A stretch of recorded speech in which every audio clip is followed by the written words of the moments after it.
No extremo occidental da península do Morrazo, onde a terra remata e o Atlántico comeza, álzase un monte que gardou os segredos de 3000 anos de historia. O Monte do Facho, en Donón, parroquia do Guío, no concello de Cangas. Dende os seus escasos 189 metros de altitude, a vista a Braia, a bocana da ría de Vigo, as illas Cíes case ao alcance da man, a ría de Pontevedra coas illas Ons, e a inmensidade do océano que se perde no horizonte. Non é de extrañar que este lugar fose habitado dende os albores da civilización. As primeiras pegadas humanas no Monte do Facho remóntanse ao século IX a.C., na Idade do Bronce final. Mais tarde, a partir do século VI a.C., xurdiu aquí un poboado castrexo que perduraría ata o século I da nosa era. Chamábase Beróbriga, e os seus habitantes, os povos galaicos, construíron case 50 vivendas circulares de pedra, rodeadas por 3 liñas de murallas defensivas.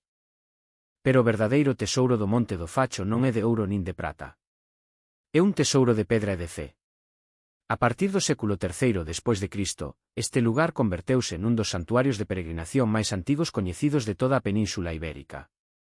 Os peregrinos chegaban de toda a rexión da Gallaecia para render culto a unha divindade ata entón descoñecida, o deus Lar Berobreus.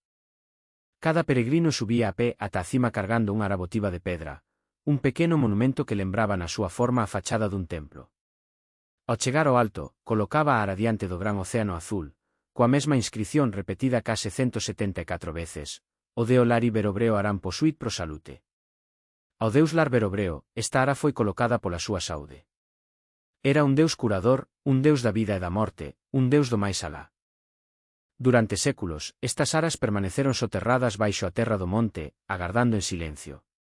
Non foi ata o ano 2003 cando os arqueólogos Xosé Suárez e Thomas Chatner, traballando para o Concello de Cangas e o Instituto Arqueolóxico Alemán, comezaron a desenterrar este extraordinario conxunto. Campaña tras campaña, ata o ano 2016, foron sacando á luz un dos achados máis espectaculares da arqueoloxía galaico-romana. Na cima do Monte do Facho, coroando todo este pasado milenario, ergue a súa silueta a garita de vixilancia costeira do século XVIII. Construída sobre as ruínas do antigo santuario, esta estrutura circular de cúpula de pedra foi o posto dende o que os vixías facían as fogueiras, os fachos, para avisar dos perigos que chegaban polo mar. O propio nome do monte vén desta tradición. Facho, en galego, significa antorcha.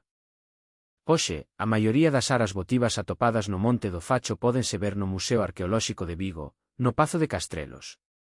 O Monte do Facho e o Cabo Home están catalogados como espazo protexido dentro da Rede Natura 2000, e son un dos patrimonios naturais e culturais máis valiosos de Galicia. O Monte do Facho é moito máis que un xacemento arqueolóxico.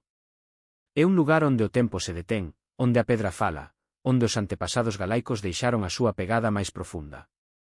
Un tesouro que non está agochado baixo a terra, senón que está á vista de todos, aberto ao vento do Atlántico, mirando cara ao horizonte, como sempre fixo.